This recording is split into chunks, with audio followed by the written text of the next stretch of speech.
नमस्कार दोस्तों, तो कैसे हैं आप सब। और आज अपन स्टार्ट करने वाले हैं सीए इंटर डायरेक्ट टैक्स के रिवीजन लेक्चर्स फॉर मई 26, सितंबर 26 और जन 27 वाले बच्चों के लिए। तो आज अपन स्टार्ट करेंगे अपना चैप्टर नंबर 1 बेसिक कॉन्सेप्ट का रिवीजन।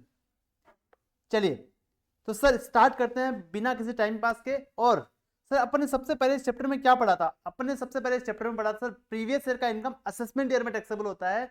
प्रीवियस ईयर का इनकम जो आपने कमाया है उसका रिटर्न आपको असेसमेंट ईयर में फाइल करना रहता है।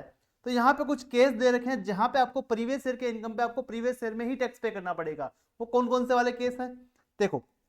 सबसे पहले अगर किसी नॉन रेजिडेंट का शिपिंग बिजनेस है, अगर किसी नॉन रेजिडेंट का शिपिंग बिजनेस है और वो इंडिया में आता है, अपना जहाज लेके इंडिया में आता है और वहां से वो क्या कमाता है सर? रेंट कमाता है, भाड़ा कमाता है। तो उसको भाड़े पे इंडिया में उसी टाइम जाने से पहले उसको टैक्स पे करना पड़ेगा। उसके लिए हम असेसमेंट ईयर का वेट नहीं करेंगे। सेकंड, कोई बंदा इंडिया छोड़ के जा रहा है, पर्सन लिविंग इंडिया, अगर बंदा इंडिया छोड़ के जा रहा है तो उसको छोड़ के जाने से पहले टैक्स पे करना पड़ेगा। चलिए third, AOP BY artificial juridical person form हुई है एक पर्टिकुलर इवेंट के लिए, तो जैसे वो इवेंट कंप्लीट होता है उनको यहाँ पे टैक्स पे करना पड़ेगा। या कोई बंदा है जो अपनी प्रॉपर्टी ट्रांसफर कर रहा है टैक्स को अवॉइड करने के लिए, ऐसा लग रहा है डिपार्टमेंट को कि वो टैक्स को अवॉइड करने के लिए अपनी प्रॉपर्टी को ट्रांसफर कर रहा है, तो भाई बोलेंगे तू अभी का भी टैक्स पे कर दे, हम तेरे लिए असेसमेंट ईयर का वेट नहीं करेंगे। या कोई धंधा ही बंद हो रहा है, डिसकंटिन्यूड बिजनेस, अगर कोई धंधा ही बंद हो रहा है तो जैसे ही धंधा बंद हुआ उसी साल में तेरे को टैक्स पे करना है, हम तेरे लिए असेसमेंट ईयर यानी अगले साल का वेट नहीं करेंगे। आई होप आपको ये पांचों बातें समझ में आई। आई होप आपको ये पांचों बातें समझ में आई। सर कौन कौन सी? मेरी बात को समझना आप लोग। सर प्रीवियस ईयर की इनकम पे टैक्स पे करना पड़ता है असेसमेंट ईयर में, बट कुछ केस ऐसे दे रखे हैं जहां पे प्रीवियस ईयर की इनकम पे आपको प्रीवियस ईयर में ही टैक्स पे करना पड़ेगा। कोई नॉन रेजिडेंट का शिपिंग बिजनेस है, कोई बंदा इंडिया छोड़ के जा रहा है, एओपीबीआई आर्टिफिशियल जुरिडिकल पर्सन किसी स्पेसिफिक पर्पस के लिए फॉर्म हुई है, जैसे ही वो पर्पस कंप्लीट होता है आपको टैक्स पे करना पड़ेगा। या फिर कोई बंदा अपनी प्रॉपर्टी ट्रांसफर कर रहा है टैक्स को अवॉइड करने के लिए, तो भी उसको इसी साल में टैक्स पे करना पड़ेगा। या डिसकंटिन्यूड बिजनेस है, आपका धंधा बंद हो गया है, तो जिस टाइम बंद होता है उसी टाइम आपको टैक्स पे करना पड़ेगा, हम आपके लिए अगले साल का वेट नहीं करेंगे। आई होप आपको यहां तक क्लियर है। आई होप आपको यहां तक क्लियर है। चलिए नेक्स्ट बात करते हैं रेट ऑफ टैक्स का। नेक्स्ट बात करते हैं रेट ऑफ टैक्स का। Rate of tax for individual HUF AOP BY artificial juridical person. अगर आप रेजिडेंट हो या फिर आप नॉन रेजिडेंट हो, चाहे आप रेजिडेंट हो चाहे आप नॉन रेजिडेंट हो, अगर आपका एज अप टू 60 ईयर्स तक है तो आपके केस में स्लैब रेट क्या रहेगा? सर आपके केस में स्लैब रेट रहेगा अप टू 2.5 लाख, कोई टैक्स नहीं लगेगा। 2.5 से लेकर 5 लाख तक 5%, 5 से लेकर 10 लाख तक 20%, और 10 लाख से ऊपर वाले इनकम पे आपका 30% का टैक्स रेट लग जाएगा। चलिए सर अगर आप रेजिडेंट हो, only in case of resident, अगर आप नॉन रेजिडेंट हो तो आपके केस में ये वाला ही स्लैब रेट लगने वाला है in respective of your age. आपका एज कितना भी हो पर आपके केस में ये वाला ही स्लैब रेट यहाँ पे लगने वाला है। बट अगर आप रेजिडेंट हो और आपका एज 60 साल से ज्यादा है, अप टू 80 ईयर्स तक है, अगर आप 60 से ज्यादा बड़े आदमी हो और 80 साल तक अगर आपकी एज है और आप रेजिडेंट हो, तो आपके केस में स्लैब रेट क्या लगेगा? 3 लाख तक कोई टैक्स नहीं है, 3 से लेके 5 लाख तक 5%, 5 से लेके 10 लाख तक 20%, और 10 लाख से ऊपर वाली इनकम पे आपका 30% का टैक्स का रेट यहाँ पे लगने वाला है। चलिए अगर सर आप रेजिडेंट हो और आपका एज 80 साल से भी ज्यादा है, अगर आप रेजिडेंट हो और आपका एज 80 साल से भी ज्यादा है, तो आपके केस में 5 लाख तक कोई टैक्स नहीं लगेगा। 5 से लेके 10 लाख तक 20%, 10 नहीं 20%, और 10 लाख से ऊपर वाले इनकम पे आपका 30% का यहाँ पे टैक्स रेट लग जाएगा। आई होप आपको यहाँ तक क्लियर है। आई होप आपको यहां तक क्लियर है। कितना आसान है ना, कितना आसान है। सर आपने कहा कि 60 साल से ज्यादा होगा कोई रेजिडेंट बंदा या 80 साल से ज्यादा कोई बंदा होगा रेजिडेंट, तो उसके केस में स्लैब रेट अलग से दे रखी है। सर किसी ने अपना बर्थडे 1 अप्रैल को मनाया है, किसी ने अपना बर्थडे 1 अप्रैल को मनाया है, 1 अप्रैल 2026 को वो क्या हुआ ना 60 साल का कंप्लीट हुआ है या फिर 80 साल का कंप्लीट हुआ है, तो क्या सर प्रीवियस 25-26 के लिए वो हायर स्लैब रेट के लिए एलिजिबल हो जाएगा क्या? तो यहाँ पे लॉ मेकर्स ने लिखा है कि हाँ भाई अगर किसी का बर्थडे 1 अप्रैल को आता है तो मान लिया जाएगा उसने 31 मार्च को ही अपना पूरा 60वां या 80वां साल पूरा कर लिया था, और आप उस साल के लिए हायर स्लैब के लिए एलिजिबल हो जाओगे। आई होप आपको यहाँ तक क्लियर है। आई होप आपको यहाँ तक क्लियर है। चलिए फिर बात करते हैं sir rate of tax in case of firm LLP local authority. Firm LLP local authority के केस में आपका टैक्स का रेट क्या लगने वाला है? फ्लैट 30%। सीधा आपको जितना भी इनकम दे रखा है उस पर आपको 30% टैक्स पे करना है, और स्पेशल रेट्स वाली अगर कुछ इनकम दे रखी है तो उस पर स्पेशल रेट से ही टैक्स लगने वाला है। इसके अपने बहुत सारे एग्जाम्पल किए थे, पता है आपको। Rate of tax for cooperative society, rate of tax for cooperative society के केस में आपका रेट ऑफ टैक्स क्या लगता है? अगर आपका इनकम अप टू ₹10,000 है, अगर आपका इनकम अप टू ₹10,000 है तो आप पे 10% टैक्स लगेगा। अगर आपका इनकम 10,000 से ज्यादा है, अप टू ₹20,000 है, तो आप पे 20% टैक्स लगेगा। अगर आपका इनकम 20,000 से भी ज्यादा है तो आप पे 30% का टैक्स का रेट लगने वाला है, और स्पेशल रेट्स वाली इनकम पे आपका स्पेशल रेट से ही टैक्स लगने वाला है। अब मेरी बात समझना सर, अगर कोऑपरेटिव सोसाइटी के केस में अगर हमारा इनकम 50,000 रुपए है तो पहले 10,000 पे आपका 10%, अगले 10,000 पे आपका 20%, और उसके ऊपर जो भी इनकम बच गया आपका 30,000, उस पर आपका 30% की रेट से टैक्स लग जाएगा। आई होप आपको यहां तक क्लियर है।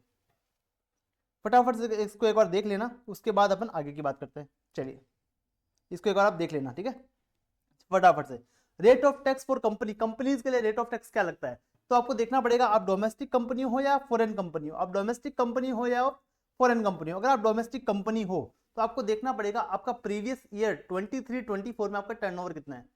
सर अगर 400 करोड़ से कम है तो 25% आप पे टैक्स लगेगा। अगर आपका टर्नओवर 400 करोड़ से ज्यादा है प्रीवियस ईयर 23-24 में, तो आप पे 30% का टैक्स का रेट लगने वाला है। सर अगर हम फॉरेन कंपनी है, तो अगर आप फॉरेन कंपनी हो, अगर आप फॉरेन कंपनी हो तो आप पे 35% के रेट से यहाँ पे टैक्स लगने वाला है, और स्पेशल रेट्स वाली इनकम पे आपका स्पेशल रेट से ही टैक्स लगेगा। आई होप आपको यहाँ तक क्लियर है, आई होप आपको यहाँ तक क्लियर है। अब बात करते हैं सर सरचार्ज का, अपन बात करते हैं सर सरचार्ज का। तो पहले बात करेंगे surcharge in case of individual, HUF, AOP, BOI, artificial juridical person के केस में आपका सरचार्ज क्या लगता है? तो अगर आपका टोटल इनकम, अगर आपका total income up to ₹50 lakh है, अगर आपका टोटल इनकम अगर अप टू ₹50 लाख है, तो आप पे एक भी रुपए का सरचार्ज नहीं लगेगा, आप पे एक भी रुपए का सरचार्ज नहीं लगेगा। अगर आपका इनकम 50 लाख से ज्यादा है, अप टू ₹1 करोड़ है, आपका इनकम 50 लाख से ज्यादा है, 1 करोड़ तक अगर आपका इनकम है, तो आप पे सरचार्ज लगेगा at the rate of 10%। Surcharge का मतलब क्या होता है सर? सरचार्ज का मतलब होता है, सरचार्ज का मतलब होता है, पेन का साइज बहुत ज्यादा बड़ा है ना, अभी कम कर देते हैं अपन इसको, अभी अपन इसको कम कर देते हैं। सरचार्ज का मतलब होता है टैक्स ऑन टैक्स, मतलब ये जो रेट लिखी है ना ये वाली, ये टैक्स पे लगेगी। अगर आपका टैक्स आया 5 लाख रुपए तो 5 लाख पे 10% लगेगा, या आपका टैक्स आया 20 लाख रुपए तो 20 लाख पे 10% लगेगा। समझ गए? चलिए अगर आपका इनकम 1 करोड़ से भी ज्यादा है, अगर आपका इनकम 1 करोड़ से भी ज्यादा है, अप टू ₹2 करोड़ है, तो आप पे 15% की रेट से सरचार्ज लगेगा। मतलब सर अगर हमारा इनकम है 2.5 करोड़, उस पर टैक्स आया सर 50 लाख रुपए, तो 50 लाख पूरे पे आपका 15% सरचार्ज लग जाएगा। वहां पे ऐसा नहीं करना है कि सर 1 करोड़ तक की इनकम पे अपन 10% लगाएंगे, 1 करोड़ से ऊपर वाली इनकम पे अपन 15% लगाएंगे। पूरे इनकम के जो आएगा टैक्स, पूरी इनकम पे जो आपका टैक्स आएगा उस पर 15% सरचार्ज लग जाएगा। सर अगर आपका इनकम 2 करोड़ से ज्यादा है, अप टू ₹5 करोड़ है, तो आप पे 25% की रेट से सरचार्ज लग जाएगा। अगर आपका इनकम 5 करोड़ से भी ज्यादा है तो आप पे 37% की रेट से यहाँ पे सरचार्ज लग जाएगा। आई होप आपको यहाँ तक क्लियर है। सर जो 25 और 37% के रेट वाला सरचार्ज है वो कुछ इनकम्स पे नहीं लगता है। कौन कौन सी इनकम्स पे नहीं लगता? एक तो डिविडेंड इनकम पे नहीं लगता, एक capital gain under section 1111A, 112A और 112 पे ये नहीं लगता है। सर वापस सुनना मेरी बात को, सर मेरी बात को वापस सुनना आप लोग। ये जो अपने डिविडेंड पढ़ा है, अपने ये जो सरचार्ज पढ़ा है, उसमें जो 25% और 37% वाला रेट है वो कुछ इनकम्स पे नहीं लगता। अगर आपकी टोटल इनकम में कुछ इनकम इनमें से ऐड है तो इन इनकम्स पे जो टैक्स आएगा उस पर मैक्सिमम सरचार्ज 15% ही लगेगा। उस पर मैक्सिमम सरचार्ज कितना लगेगा सर? 15% ही लगेगा। बाकी वाली इनकम पे जो टैक्स आएगा उस पर आपका 25 या 37% लग सकता है, बट इन इनकम के टैक्स पे मैक्सिमम सरचार्ज आपका 15% ही लगने वाला है। अब मेरी बात समझना, अगर आपका टोटल इनकम एक्सीड करता है 2 करोड़ या 5 crore due to dividend income या कैपिटल गेन की इनकम की वजह से, तो आप पे मैक्सिमम सरचार्ज 15% ही लगेगा। अब मेरी बात समझना, सर क्या हुआ ना, हमारा इनकम कैसे था? हमारा इनकम ऐसा था कि सर मेरा जो 1 करोड़ 90 लाख का था अदर इनकम, 1 करोड़ 90 लाख का था अपना अदर इनकम। थोड़ा इसका पेन का निब छोटा कर देते ना अपन। 1.90 करोड़ का था अपना अदर इनकम, और सर 40 लाख रुपीज का था अपना डिविडेंड वगैरह का इनकम। सर टोटल मिला के अपना इनकम कितना हुआ सर 2.30 करोड़, यानी कि 2.30 करोड़ का मतलब क्या हुआ सर 25%। 25%, बट अब मेरी बात समझना, 25% तो हो गया, ठीक है 25% तो हो गया, बट ये 40 लाख का जो इनकम है वो डिविडेंड का इनकम है, इस पे आपका मैक्सिमम सरचार्ज लगेगा 15%। इस पे आपका मैक्सिमम सरचार्ज लगेगा 15%। अगर इस इनकम को निकाल दें तो सर बाकी का इनकम कितना बचा 1 करोड़ 90 लाख रुपीज। क्या है सर 2 करोड़ से ज्यादा है क्या? Answer is no. तो टोटल जो इनकम पे टैक्स आएगा ना उस पर 15% ही सरचार्ज लगेगा। समझा मेरी बात को? अगर यहाँ पे क्या होता, यहाँ पे क्या होता, अगर ये 1.9 नहीं होकर 2.9 होता तो जैसे 40 लाख पे जो टैक्स आता ना उस पर तो सरचार्ज लगता 15%, और इस पे जो टैक्स आता उस पर सरचार्ज लगेगा आपका 25%। आई होप आपको यहां तक क्लियर है, आई होप आपको यहां तक क्लियर है। चलिए चलिए अब बात करते हैं surcharge in case of firm LLP local authority. अगर आपका टोटल इनकम 1 करोड़ से एक्सीड करता है तो आप पे 12% की रेट से यहाँ पे सरचार्ज लगने वाला है। अगर आपका इनकम टोटल 1 करोड़ से एक्सीड करता है तो आप पे 12% की रेट से यहाँ पे सरचार्ज लगने वाला है। कंपनी और कोऑपरेटिव सोसाइटी की अगर अपन बात करें तो डोमेस्टिक कंपनी और कोऑपरेटिव सोसाइटी, डोमेस्टिक कंपनी और कोऑपरेटिव सोसाइटी के केस में आपका सरचार्ज कितना लगेगा? अगर आपका इनकम 1 करोड़ से एक्सीड करता है अप टू ₹10 करोड़ है, अगर आपका इनकम 1 करोड़ से ज्यादा है और 10 करोड़ तक है तो आप पे 7% की रेट से सरचार्ज लगेगा। अगर आपका इनकम 10 करोड़ से भी ज्यादा है, अगर आपका इनकम 10 करोड़ से भी ज्यादा है तो आप पे 12% की रेट से यहाँ पे सरचार्ज लगने वाला है। अगर फॉरेन कंपनी की अगर अपन बात करें, अगर आपका इनकम 1 करोड़ से ज्यादा अप टू ₹10 करोड़ है तो आप पे 2% की रेट से सरचार्ज लगेगा। अगर आपका इनकम 10 करोड़ से भी ज्यादा है तो आप पे 5% की रेट से यहाँ पे सरचार्ज लगने वाला है। तो सर मैं आपको छोटा सा एग्जांपल देता हूं सरचार्ज का। अब मेरी बात समझना, सरचार्ज कैसे लगता है, देखना मेरी बात समझना। सर सरचार्ज कैसे लगता है ये समझना मेरी बात को। अगर आपका इनकम है सर, आप कंपनी हो और आपका इनकम है 5 करोड़ और आपका प्रीवियस ईयर 23-24 में जो आपका टर्नओवर है वो है सर 300 करोड़ रुपए, इसका मतलब आप पे 25% टैक्स लगेगा। तो 5 करोड़ का आपका 25% आप पे टैक्स लग जाएगा। कितना लगेगा सर? 5 करोड़ का 25% होता है 1 करोड़ 25 लाख, 1 करोड़ 25 लाख, ठीक है। अब मेरी बात समझना, 1 करोड़ 25 लाख आप पे टैक्स लग गया। अब मेरी बात समझो, अब मेरी बात समझो, इस पे लग जाएगा सरचार्ज, इस पे लग जाएगा सरचार्ज। कितना लगेगा सर सरचार्ज? इस पे सरचार्ज लगेगा एट द रेट ऑफ, कितना लगेगा सर? आपका इनकम कितना सर 1 करोड़ से ज्यादा अप टू ₹10 करोड़ तक है तो आप पे 7% की रेट से सरचार्ज लग जाएगा।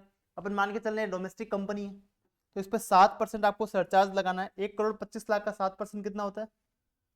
1 करोड़ 25 लाख का 7% कितना होता है?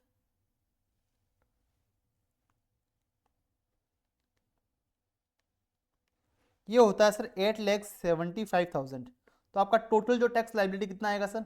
1,33,75,000। इतना आपका टोटल टैक्स लाइबिलिटी यहाँ पे आने वाला है। आई होप आपको यहाँ तक क्लियर है, आई होप आपको यहाँ तक क्लियर है। चलो यहाँ तक समझे आप लोग, यहाँ तक समझे आप लोग?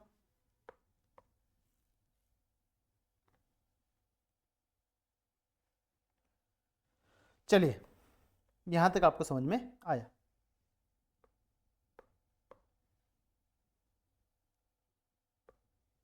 चलिए यहाँ तक आपको समझ में आ गया, ठीक है। अब बात करते हैं सर अगले टॉपिक का जो अपन ने पढ़ा था, कौन सा सर? Marginal relief. यहां तक किसी को कोई भी डाउट हो तो आप मेरे को व्हाट्सअप मैसेज डाल देना या फिर यहाँ चैट में बता देना, या फिर आप क्या करोगे कमेंट करोगे और लाइक जरूर से करना है ना। लाइक से मेरे को क्या मोटिवेशन मिलता है थोड़ा सा पढ़ाने का। चलो शुरू करते हैं आगे। मार्जिनल रिलीफ, अगला आपने कॉन्सेप्ट पढ़ा था मार्जिनल रिलीफ। सर ये रिवीजन लेक्चर्स तो आप फटाफट से कॉन्सेप्ट कॉन्सेप्ट बता रहे हो, आप कुछ एग्जाम्पल्स तो ले ही नहीं रहे हो, ओनली कॉन्सेप्ट कॉन्सेप्ट बता रहे हो, एग्जाम्पल तो कुछ ले ही नहीं रहे हो। ये मैं रिवीजन लेक्चर रिकॉर्ड कर रहा हूँ आपके एग्जाम के लिए, एग्जाम से एक दिन पहले के लिए, कि आपको फटाफट से सारे कॉन्सेप्ट रिकॉल हो जाए उसके लिए, ठीक है। अगर आपको किसी टॉपिक में पर्टिकुलर टॉपिक में दिक्कत है, आपको डिटेल्ड वीडियो चाहिए तो आप कमेंट करिए, मैं उस पर आपका डिटेल वीडियो बनाऊंगा कि भाई इसमें एग्जाम्पल लेके पूरा क्वेश्चन सोल्व करवा के, बट यहाँ पे अपन सिर्फ कॉन्सेप्ट रिवाइज करेंगे जो आप एग्जाम से पहले फटाफट से एक बार सारा कुछ रिवाइज कर सको। चलो मार्जिनल रिलीफ का बात करते हैं। सर इसके लिए एलिजिबल कौन रहेगा? इसके लिए सारे एसएससी आपके एलिजिबल रहेंगे। इसके लिए आपके सारे एसएससी आपके लिए एलिजिबल रहने वाले हैं। सर इसका क्या पर्पस है? इसका पर्पस है अगर आपका इनकम सरचार्ज की लिमिट से थोड़ा सा ऊपर होता है, अगर आपका इनकम सरचार्ज की लिमिट से थोड़ा सा ऊपर होता है, उसकी वजह से क्या होना, आपका अमाउंट ऑफ टैक्स बढ़ जाता है। फॉर एग्जाम्पल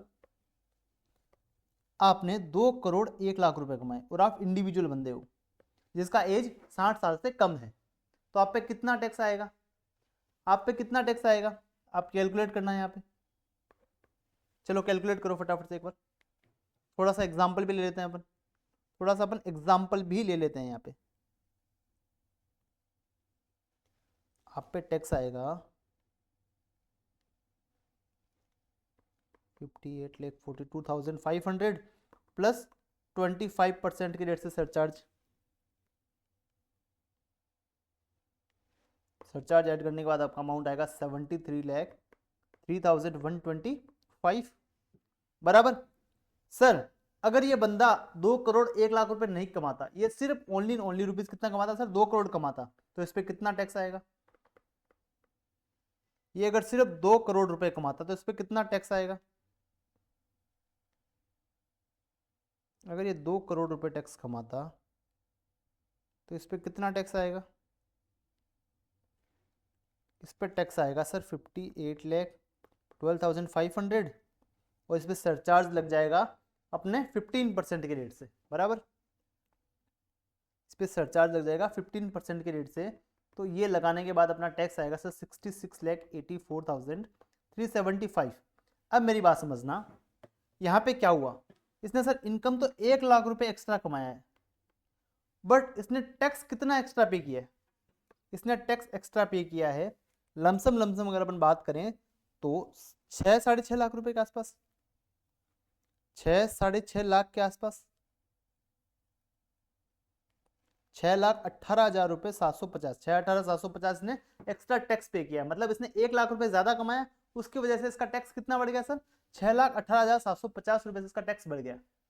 तो गवर्नमेंट ने बोला एक काम करो, जितना आपने एक्स्ट्रा कमाया है ना इन दोनों में, उतना हमको दे दो। मतलब 2 करोड़ पे टैक्स दे दो और जो आपने एक्स्ट्रा कमाया वो हमको दे दो। मतलब आपको 66,84,375 देना है, प्लस इसमें 1 लाख रुपए जो आपने एक्स्ट्रा कमाया वो हमको दे दो। हमको ये वाला टैक्स नहीं चाहिए, ये वाला टैक्स हमको नहीं चाहिए। तो इन दोनों का जो डिफरेंस आएगा ना, उसको अपन बोलते हैं मार्जिनल रिलीफ।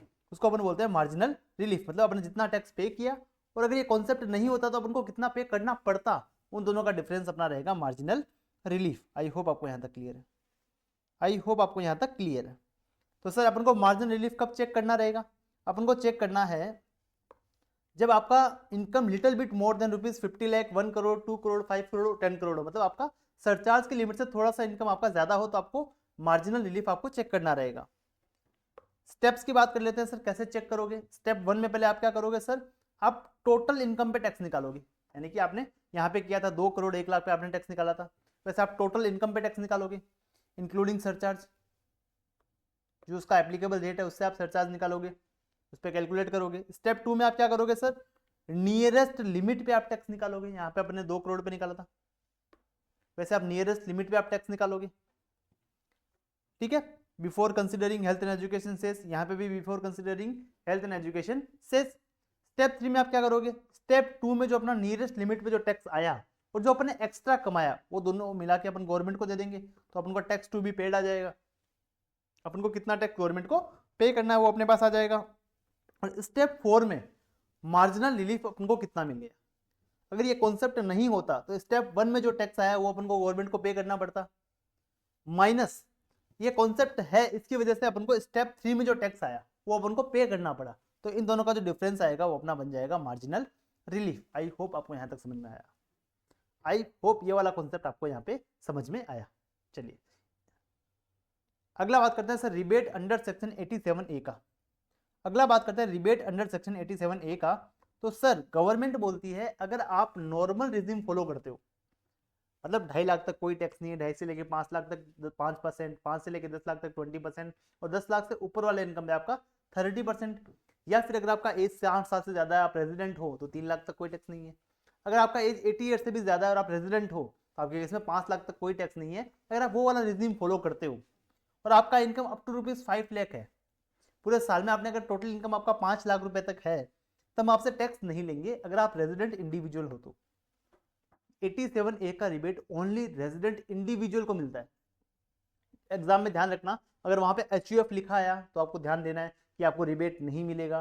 कंपनी लिखा है, फर्म लिखा है, AOP लिखा है, BOI लिखा है, आर्टिफिशियल जुरिडिकल पर्सन लिखा है, तो आपको रिबेट नहीं मिलेगा। रिबेट आपको मिलेगा only in case of resident individual. इस चीज को आप नोट कर लो एकदम, रेजिडेंट इंडिविजुअल को ही रिबेट मिलता है अगर आपका इनकम 5 लाख रुपए तक है नॉर्मल रिजीम में, ठीक है। अगर वो नॉर्मल रिजीम से टैक्स पे करता है तो उसके केस में अगर उसका इनकम टोटल इनकम 5 लाख रुपए तक है, उसका अगर टोटल इनकम अगर 5 लाख रुपए तक है तो उसको रिबेट मिल जाएगा। सर रिबेट कितने का मिलेगा? जो उसकी इनकम है उस पर टैक्स निकालेंगे और 12,500, विच एवरेज जो लोअर आएगा ना उतना आपको रिबेट मिल जाएगा।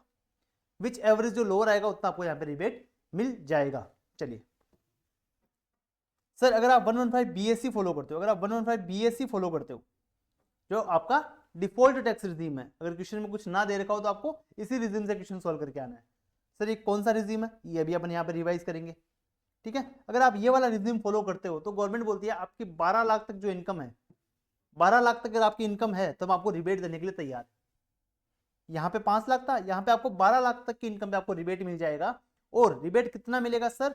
रिबेट मिलेगा आपको उस इनकम पे टैक्स निकालना है और 60,000 रुपए, विच एवरेज जो लोअर आएगा उतना आपको हम रिबेट दे देंगे, उतना हम आपको रिबेट दे देंगे। और ये आपको रिबेट कैलकुलेट करनी है before considering health and education cess. इसका एक एग्जांपल ले लें, छोटा सा एग्जांपल ले लेते हैं, बराबर। तो इसका छोटा सा एग्जांपल ले लेते हैं, चलो।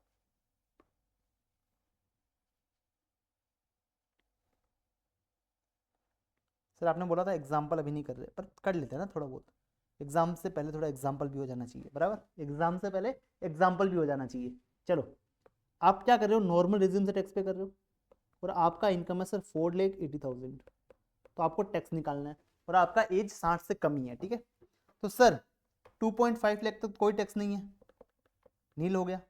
सर वो बच गया आप 2,30,000 रुपये, उस पर आपका लग जाएगा 5%। तो 2,30,000 पे 5% कितना होता है सर? सर 2,30,000 पे 5% कितना होता है? ये होता है सर 11,500, बराबर। तो आपको 11,500 रुपये यहाँ पे टैक्स पे करना है। बट यहाँ पे एक रिबेट का कॉन्सेप्ट आ गया। ये क्या बोलता है, अगर आपका इनकम 5 लाख तक है और आप रेजिडेंट इंडिविजुअल हो तो हम आपको रिबेट देते हैं। कितना दोगे सर? कितना आपका टैक्स निकला? टैक्स कितना निकला सर? 11,500 और 12,500, विच एवरेज लोअर हम आपको रिबेट दे देंगे। मतलब आपको यहाँ पे 11,500 का रिबेट मिल जाएगा। आपको यहाँ पे 11,500 का रिबेट मिल जाएगा, तो आपको एक भी रुपये यहाँ पे टैक्स पे करने का जरूरत नहीं है। यहाँ पे आपको एक भी रुपये का टैक्स पे करने का जरूरत नहीं है। ऐसा कैसे? आपको 115 BSc में करना है, पर वहाँ पे आपका लिमिट 5 लाख का नहीं होके 12 लाख का हो जाएगा। आपका रिबेट का अमाउंट 60,000 रुपये हो जाएगा। बस इतना ही डिफरेंस है यहाँ पे, ठीक है सर। ये जो रिबेट है ना 87A वाला रिबेट, ये कुछ इनकम्स के अगेंस्ट में नहीं मिलता। अगर आपकी ये वाली इनकम है तो उस इनकम पे जो आपका टैक्स आएगा उसके अगेंस्ट में आपको ये रिबेट नहीं मिलेगा। कौन कौन सी इनकम सर? स्पेशल रेट्स वाली इनकम, स्पेशल रेट्स वाली इनकम। तो एक बार आप क्या करोगे ना, आपका जो चार्ट बुक है उसमें छोटा सा करेक्शन कर लेना, क्योंकि आपके मॉड्यूल में क्या है 112A ही लिखा है ओनली। बट अभी जो अमेंडमेंट आया उसके हिसाब से क्या हो गया ना, आपको 112A, 112 और 111A तीनों ही इनकम का आपको रिबेट नहीं मिलता है। अगर तीनों ही इनकम आपकी है, ये 3 टाइप की अगर आपकी इनकम है, तो इन पे जो भी टैक्स आएगा उसके अगेंस्ट में आपको 87A का रिबेट नहीं मिलेगा। उसके अगेंस्ट में आपको 87A का रिबेट नहीं मिलेगा। स्पेशल रेट, स्पेशल रेट की इनकम बोलते हैं इसको। अगर इन इनकम, अगर ये वाली इनकम आपकी टोटल इनकम में है तो इन पे जो टैक्स आएगा उस पर आपको रिबेट नहीं मिलेगा। चलो इसका एक एग्जाम्पल ले लेते हैं ना, इसका भी एक अपन छोटा सा एग्जाम्पल ले लेते हैं। इसी एग्जाम्पल को अपन मॉडरेट कर देते हैं, ठीक है। यहाँ पे क्या हुआ ना सर, जो आपका 4,80,000 का इनकम है ना, ये 2 भागों में बटा हुआ है। इसमें आपका सर 3,30,000 रुपये तो आपका है नॉर्मल वाला इनकम है। और सर 1,50,000 का है आपका 112A वाला इनकम, जिसपे आपको 12.5% की रेट से आपको टैक्स पे करना है, या 112 वाला मान लो। चलो ठीक है, तो आपको टैक्स निकालना है। तो यहाँ का नॉर्मल वाले का अपन टैक्स निकालते हैं। सर 2.5 लाख तक कोई टैक्स नहीं है। अब जो 80,000 बच गया उसमें 5% टैक्स है। 80,000 पे 5% होगा आपका 4,000 रुपये टैक्स, बराबर। और सर ये 1.5 लाख रुपए है, 112 वाला, 112 वाला 1.5 लाख रुपए टैक्स है, तो उस पर 12.5% हमको टैक्स निकालना है। सर 1.5 लाख पे 12.5% कितना आता है? 1.5 लाख पर आपका 12.5% कितना आता है? ये आपका आएगा सर 18,750। तो आपका टोटल टैक्स कितना आएगा सर? 22,750। सर आपका इनकम 5 लाख तक है, बिल्कुल सर हमारा इनकम 5 लाख तक है, तो आपको रिबेट मिलेगा 87A का। कितना मिलेगा सर? टैक्स आपने निकाला और 12,500 विच एवर इज लोअर, तो यहाँ पे आपको मिलेगा सर क्या पूरा 12,500 का मिलेगा? Answer is no. तो ये वाली जो इनकम है, इसके जो ये वाली इनकम है ना, इसका जो टैक्स आएगा उसके अगेंस्ट में आपको रिबेट नहीं मिलता है। तो रिबेट किसके किसके अगेंस्ट में मिलेगा? ओनली 4,000 के अगेंस्ट में मिलेगा, ओनली 4,000 के अगेंस्ट में मिलेगा। तो 4,000 और 12,500 विच एवर इज लोअर आपको रिबेट मिल जाएगा। तो यहाँ पे आपको 4,000 का यहाँ पे रिबेट मिल जाएगा। तो आपको कितना टैक्स पे करना है सर? ओनली 18,750 आपको यहाँ पे टैक्स पे करना रहेगा। आई होप आपको यहाँ तक क्लियर है, आई होप आपको यहाँ तक क्लियर है। चलिए ये विथ एग्जाम्पल हो गया ना, विथ एग्जाम्पल रिविजन हो गया आपके। चलिए सर अब यहाँ पे एक जैसे मार्जिनल रिलीफ पढ़ा ना अपने, जैसे अपने मार्जिनल रिलीफ पढ़ा सरचार्ज के केस में, तो यहाँ पे 115 बीएससी केस में एक मार्जिनल रिलीफ जैसा कॉन्सेप्ट दे रखा है जो आपका 87A में दे रखा है। क्या दे रखा है सर? सर अगर आप 12 लाख पे टैक्स निकालोगे ना नॉर्मल तरीके से, तो आपका 60,000 रुपये टैक्स आएगा और 60,000 का आपको रिबेट भी मिल जाता है। बट अगर सर आपका इनकम 12,10,000 रुपये हो गया, तो आप पे टैक्स तो बहुत ज्यादा आएगा। तो वहां पे सेम कॉन्सेप्ट लगाया है कि अगर आप 12 लाख पे टैक्स निकालते तो आपका 1 भी रुपया टैक्स नहीं आता। सर बस 12 लाख आपने 10,000 रुपये कमा लिया, इसकी वजह से आपका 60-70 हज़ार का टैक्स आ रहा है। तो गवर्नमेंट बोलती है हमको 60-70 हज़ार का टैक्स नहीं चाहिए, जो आपने एक्स्ट्रा कमाया ना वो हमको टैक्स के रूप में दे दो, हमको आपका पूरा टैक्स नहीं चाहिए, हमें आपका पूरा टैक्स नहीं चाहिए। तो ऐसा कैसा कॉन्सेप्ट दे रखा है आपका 115 बीएससी के लिए। इसका एक छोटा सा एग्जाम्पल देख लें अपन। सर रिवीजन लेक्चर लंबा हो जाएगा, अरे होने दो यार, अपन एग्जाम्पल देख लेते हैं थोड़ा सा, मेरी बात समझना। फॉर एग्जाम्पल आपका इनकम है सर 12,15,000 रुपये, और ऐसे आपका इनकम था सर 12 लाख रुपए। तो उससे पहले मैं आपको एक बार टैक्स का रेट बता देता हूँ 115 बीएससी के केस में। देखना क्या टैक्स का रेट है। सर 4 लाख तक कोई टैक्स नहीं है, 4 से लेके 8 लाख तक 5% लगेगा, 8 से लेके 12 लाख तक 10% लगेगा, 12 से लेके 16 लाख तक आपका 15% लगेगा, और 16 से लेके 20 लाख तक की इनकम पे आपका 20% टैक्स लगेगा, 20 से लेके 24 लाख तक की इनकम पे आपका 25% टैक्स लगेगा, और 24 लाख से ऊपर वाली इनकम पे आपका 30% टैक्स यहाँ पे लगने वाला है। यहाँ तक आपको क्लियर है? यहाँ तक आपको क्लियर है? तो इसी हिसाब से इसी रेट से आपको यहाँ पे टैक्स निकालना है। तो सर पहले आप 12,15,000 का टैक्स निकालिए। सर 4 लाख तक कोई टैक्स नहीं है, 4 से लेके 8 लाख तक 5%, यानी कितना आएगा सर? 20,000। सर 8 से लेके 12 लाख तक आपका 10% लगेगा, मतलब अगले 4 लाख पे 10%, यानी कि 40,000। अब जो नेक्स्ट 15,000 है उस पर आपका लगेगा सर 15%। तो 15,000 पे 15% कितना आता है? 15,000 पे 15% कितना आता है? क्या आएगा सर? 2250। तो आपका टोटल टैक्स कितना आएगा सर? टोटल टैक्स आएगा 62,250, बराबर। यहाँ पे आप टैक्स निकालिए, यहाँ पे टैक्स कितना आएगा सर? 20,000 और 40,000, यानी कि 60,000 अपना टैक्स आएगा। बट सर अपना इनकम 12 लाख तक है, हम रेजिडेंट इंडिविजुअल हैं, तो हमको रिबेट मिलेगा 87A का। यहाँ पे अपन को रिबेट मिल जाएगा, कितना मिलेगा सर? 60,000 का। तो अपना टैक्स कितना है सर? 0, नील बट्टा नील, सन्नाटा, कुछ भी अपना टैक्स नहीं आया। पर यहाँ पे तो 62,250 रुपए आ गए। तो यहाँ पे टैक्स पे रोने लग गया, यहाँ टैक्स पे रोने लग गया। तो गवर्नमेंट ने बोला मेरी बात सुन, एक काम कर, तू हमको पूरा टैक्स मत दे, हमको एक काम पर, इन दोनों का डिफरेंस है ना वो 15,000 रुपए, वो हमको दे दे एज अ टैक्स, हमको पूरा टैक्स नहीं चाहिए। तो इसको कॉन्सेप्ट को नाम दिया rebate under section 87A in case of 115 BSc. ऐसे आपको रिबेट यहाँ पे मिल जाता है। चलो आई होप आपको ये समझ में आया। चलिए 115 बीएससी की बात करते हैं। तो अपन ने स्लैब रेट पढ़ लिया। अब ध्यान रखना जो आपका अपने सरचार्ज पढ़ा था, individual HU of AOP BOI artificial juridical person के केस में अपने सरचार्ज पढ़ा था। तो वहां पे अपने कौन कौन सी रेट पढ़ी थी सर? एक तो नील, फिर 10%, फिर 15, फिर 2 करोड़ से 5 करोड़ के बीच में 25%, और 5 करोड़ से ऊपर वाले इनकम पे 37%। तो अगर आप 115 बीएससी फॉलो करते हो, तो आप पे 37% की रेट का सरचार्ज नहीं लगेगा। आप पे 37% के रेट का सरचार्ज नहीं लगेगा। आई होप आपको यहाँ तक क्लियर है। आप पे 37% की रेट का सरचार्ज नहीं लगेगा। और सर आपको रिबेट भी मिल जाएगा 87A का, अगर आपका इनकम 12 लाख रुपए तक है। ये अपन बढ़ चुके हैं अभी। सर सैलरी हेड में आपने पढ़ा होगा, जब आपने एक बार रिवीजन किया होगा तो आपने सैलरी हेड में पढ़ा होगा, या फिर आपने क्लासेस में पढ़ा होगा कि सर सैलरी हेड में अगर आप 115 BSc फॉलो करते हो तो आपको स्टैंडर्ड डिडक्शन आपको 75,000 का मिलता है, बराबर। तो यहाँ पे आपको 75,000 का मिल जाएगा, सेम पॉइंट लिखा है। और अगर आप 115 BSc से टैक्स पे करते हो तो आप पे AMT के कॉन्सेप्ट नहीं लगता, आप पे AMT के प्रोविजन एप्लीकेबल नहीं होते, ये आपने पढ़ा होगा। चलो सर इतना कुछ अगर 115 BSc में है तो कौन बंदा होगा जो नॉर्मल प्रोविजन से टैक्स पे करना चाहेगा। तो गवर्नमेंट ने बोला मेरी बात सुनो, अगर आप 115 BSc फॉलो करते हो तो काफी एग्जम्पशंस और काफी डिडक्शंस आपको छोड़नी पड़ेगी। कौन कौन सी छोड़नी पड़ेगी, ये देखो नीचे लिस्ट दे रखी है। अगर आपके पास सेल्फ ऑक्यूपाइड प्रॉपर्टी है तो उसके केस में आपको इंटरेस्ट का डिडक्शन नहीं देंगे हम, ठीक है। हाउस प्रॉपर्टी में अगर आपका सेल्फ ऑक्यूपाइड प्रॉपर्टी है तो उसके इंटरेस्ट का डिडक्शन आपको नहीं मिलेगा। सर हाउस प्रॉपर्टी हेड के लॉस को आप किसी अदर हेड के लॉस से आप इनकम से आप सेट ऑफ नहीं कर पाएंगे। ये तो बात हो गई आपकी सर हाउस प्रॉपर्टी की। सर सैलरी हेड के कौन कौन से एग्जम्पशंस और डिडक्शन अपन को नहीं मिलेंगे, तो आपको एंटरटेनमेंट अलाउंस का डिडक्शन नहीं मिलेगा, प्रोफेशनल टैक्स का डिडक्शन नहीं मिलेगा, लीव ट्रेवल कंसेशन का आपको डिडक्शन नहीं मिलेगा, आचार्य का आपको डिडक्शन नहीं मिलेगा, और कोई भी अलाउंस का आपको डिडक्शन नहीं मिलेगा एक्सेप्ट फॉर कौन कौन से sir, travel allowance, tour allowance, daily allowance और कन्वीनियंस अलाउंस को छोड़ के बाकी कोई भी अलाउंस का आपको डिडक्शन यहाँ पे नहीं मिलेगा। आई होप आपको यहाँ तक क्लियर है। उसके बाद अगर पीजीबीपी की अपन बात करें तो पीजीबीपी में एक तो अपन को 10AA का डिडक्शन नहीं मिलेगा। सर ये तो डिडक्शन वाले चैप्टर में है ना, हाँ कोई बात नहीं, यहाँ ही पढ़ लो एक बार आप।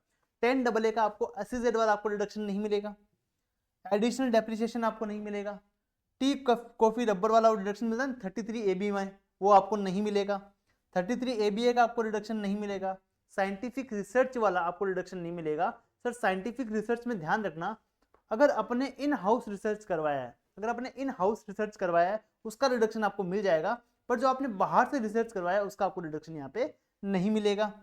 सर स्पेसिफाइड बिजनेस का आपको रिडक्शन नहीं मिलेगा, और 35CCC एग्रीकल्चर एक्सटेंशन प्रोजेक्ट उसका आपको रिडक्शन यहाँ पे नहीं मिलेगा। आई होप आपको यहाँ तक क्लियर है। आई होप आपको यहाँ तक क्लियर है।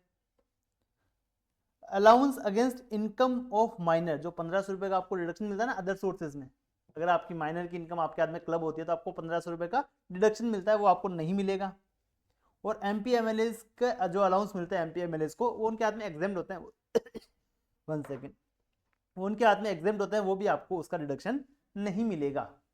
चलिए और मेरी बात समझना, सर आपको कोई भी डिडक्शन नहीं मिलेगा चैप्टर 6A का, आपको चैप्टर 6A का कोई भी डिडक्शन नहीं मिलेगा, ATC ATD कुछ भी नहीं मिलेगा, सिर्फ 3 डिडक्शन को छोड़ के। कौन कौन से, ATJJAA वो पता ना एम्प्लॉय रखते हैं वगैरह 30% मिलता है, वो वाला मिल जाएगा। ATCCD2 मिल जाएगा आपको, वो पेंशन वाला वो मिल जाएगा।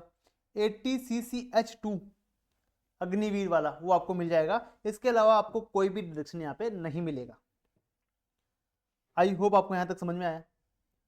ये वाला थोड़ा सा बच्चों को टफ पड़ता है ना, ये वाला समझने में। 10AA नहीं मिलेगा, एडिशनल डेप्रिसिएशन नहीं मिलेगा, टी कॉफी रबड़ वाला आपको डिडक्शन नहीं मिलेगा, साइट रेस्टोरेशन 33ABA आपको नहीं मिलेगा, साइंटिफिक रिसर्च अगर आपने इन हाउस कराया तो आपको मिल जाएगा, अगर आपने बाहर से करवाया तो आपको इसका डिडक्शन नहीं मिलेगा, 35AD का आपको डिडक्शन नहीं मिलेगा, 35CCC का आपको डिडक्शन नहीं मिलेगा।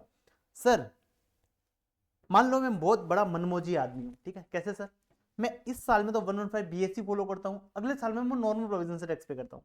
इस साल में मैंने 115 BSc फॉलो किया और अगले साल में मैंने नॉर्मल प्रोविजन से टैक्स पे किया, तो क्या मैं कर सकता हूँ क्या? आंसर इज यस, आप कर सकते हो। बट अगर आपका बिजनेस का इनकम है तो आप ऐसा नहीं कर सकते। अगर आपका बिजनेस का इनकम है तो आप ऐसा नहीं कर सकते। अगर आप सैलरीड पर्सन है, आपका बिजनेस का इनकम नहीं है, तो आप ऐसा कुछ भी कर सकते हैं। आप चाहे तो इस साल 115 BSc फॉलो करो, चाहे आप अगले साल में नॉर्मल प्रोविजन से वापस आप टैक्स पे कर सकते हो, इसमें कोई भी दिक्कत नहीं है।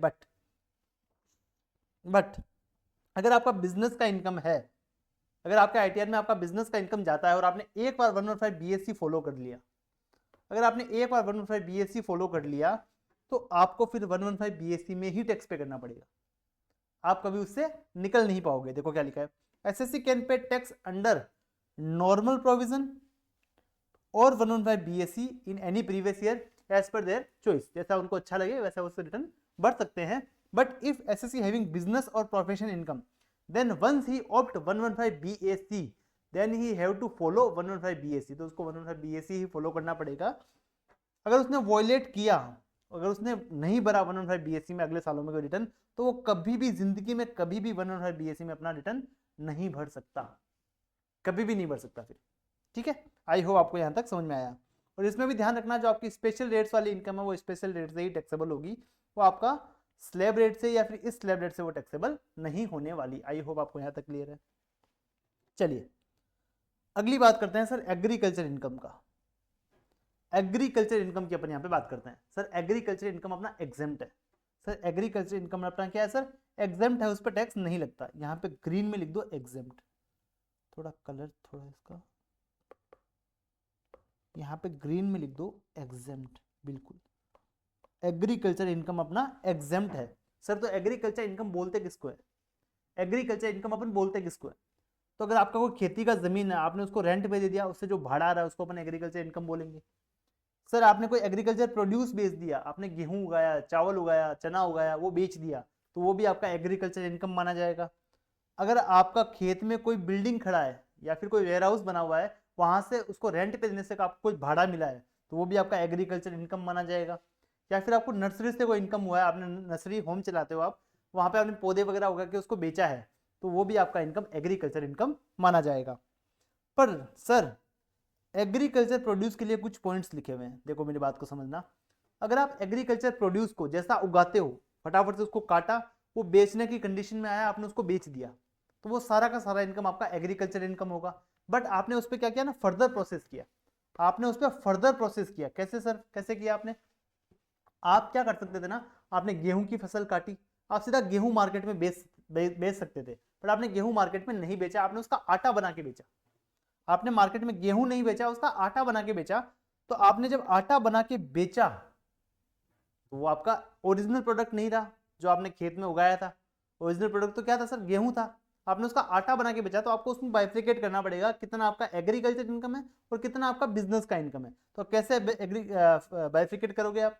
तो सर अगर आप आटा नहीं बनाते तो गेहूं को कितने में मार्केट में बेच सकते थे, वो आप अमाउंट निकालोगे, उसमें से लेस कर दोगे अपना कॉस्ट ऑफ एग्रीकल्चर प्रोड्यूस। आपने गेहूं उगाने का कितना खर्चा किया है वो आप यहाँ पे लेस कर दोगे, तो आपका एग्रीकल्चर इनकम आ जाएगा। अब मेरी बात समझना, अगर आप उसका आटा नहीं बनाते तो उसको मार्केट में आप 1 लाख रुपए में बेच सकते थे। अगर आप आटा नहीं बनाते तो उसको मार्केट में आप 1 लाख रुपए में बेच सकते थे गेहूं को, और गेहूं उगाने का आपका खर्चा आया था सर 40,000 रुपए। तो आपका एग्रीकल्चर इनकम कितना आया सर, 60,000, बराबर। आपका एग्रीकल्चर इनकम आया 60,000, बट आपने उसका आटा बना के मार्केट में बेचा। वो कितने में बेचा सर, वो आपने बेचा 2 लाख रुपए में, बराबर। अगर आप 2 लाख में नहीं बेचे थे तो उसको आप 1 लाख में बेच सकते थे अगर आटा नहीं बनाते तो, वो आप लेस कर दो इसमें से। सर आटा बनाने का आपका खर्चा आया था 50,000 रुपए का, तो आप लेस कर दो यहां से। तो अब आपका पीजीबीपी का इनकम कितना आएगा, तो आपका पीजीबीपी का इनकम आएगा सर यहाँ पे 50,000 रुपए। यहाँ पे आपका पीजीबीपी का इनकम आएगा सर 50,000 रुपए। चलो आई होप आपको यहां तक समझ में आया।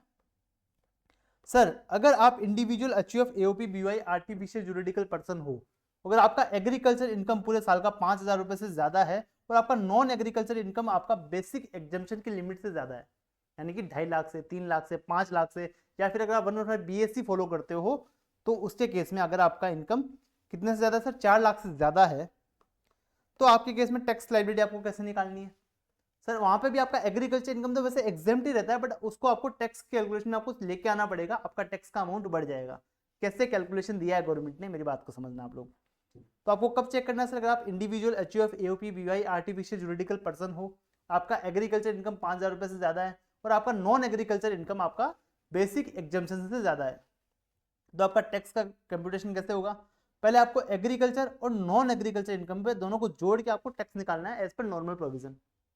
फॉर एग्जाम्पल आपका एग्रीकल्चर इनकम है 4 लाख रुपए का और आपका नॉन एग्रीकल्चर इनकम है सिर्फ 5 लाख रुपए का, तो जो ये 5 लाख रुपए है ये आपका बेसिक एग्जम्पशन की लिमिट से ज्यादा है, बराबर ज्यादा है सर, और हमारा एग्रीकल्चर इनकम भी 5,000 रुपए से ज्यादा है।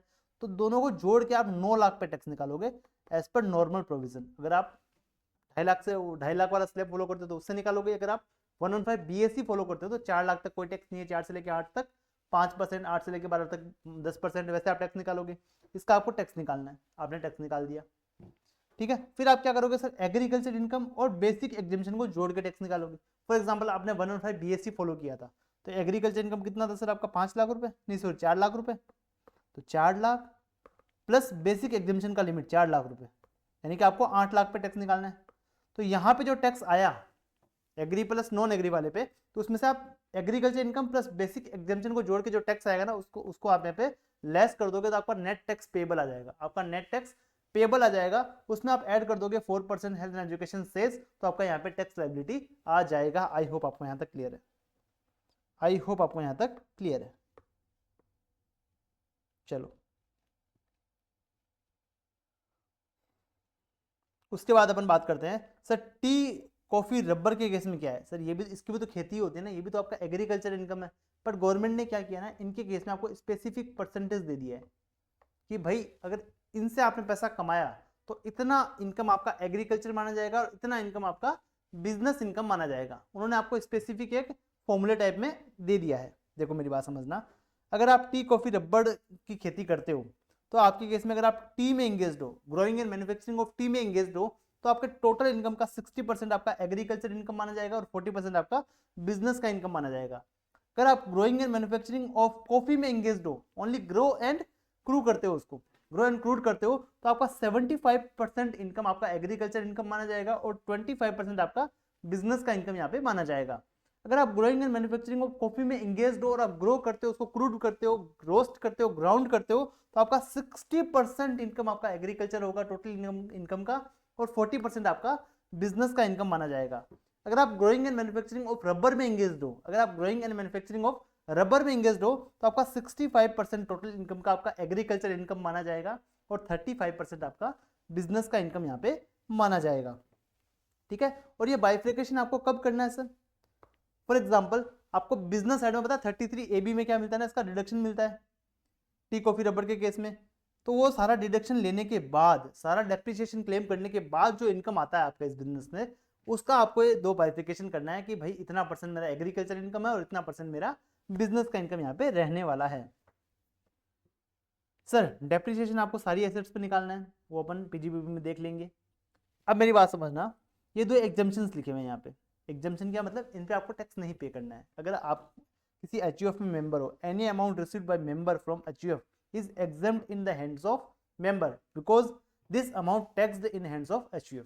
क्या लिखा है सर, ये क्या लिखा है सर, ये लिखा है सर कि सर HUF जो पूरे साल में पैसा कमाएगी अपने मेंबर्स में बांट देती है, अपने मेंबर्स में बांट देती है पूरा पैसा, तो वो पैसा मेंबर के हाथ में टैक्सेबल नहीं होगा क्योंकि सर HUF उस पर पहले से ही टैक्स पे कर चुकी है। Same to same partnership firm के केस में भी ऐसा ही होता है, जो पार्टनर को पैसा मिलता है वो उसके हाथ में टैक्सेबल नहीं होगा क्योंकि पार्टनरशिप फर्म पहले उसके हाथ में टैक्स पे कर चुकी है, पार्टनरशिप फर्म पहले उस पर टैक्स पे कर चुकी है। आई होप आपको यहाँ तक समझ में आया। यहाँ आके अपना चैप्टर नंबर 1 का पूरा रिवीजन हो जाता है, पूरा कॉन्सेप्चुअल रिवीजन हो गया। और जहाँ भी आपको डाउट आता है आप मेरे को कमेंट करिएगा, वीडियो को लाइक ज़रूर से करना और अपने दोस्तों के साथ ज़रूर से शेयर करना और उनको भी इसका बेनिफिट मिलना चाहिए। और अगर आपको ये चार्ट बुक चाहिए तो आपको डिस्क्रिप्शन में उसका लिंक मिल जाएगा, वहाँ से आप ये चार्ट बुक ले सकते हैं। चलिए थैंक यू।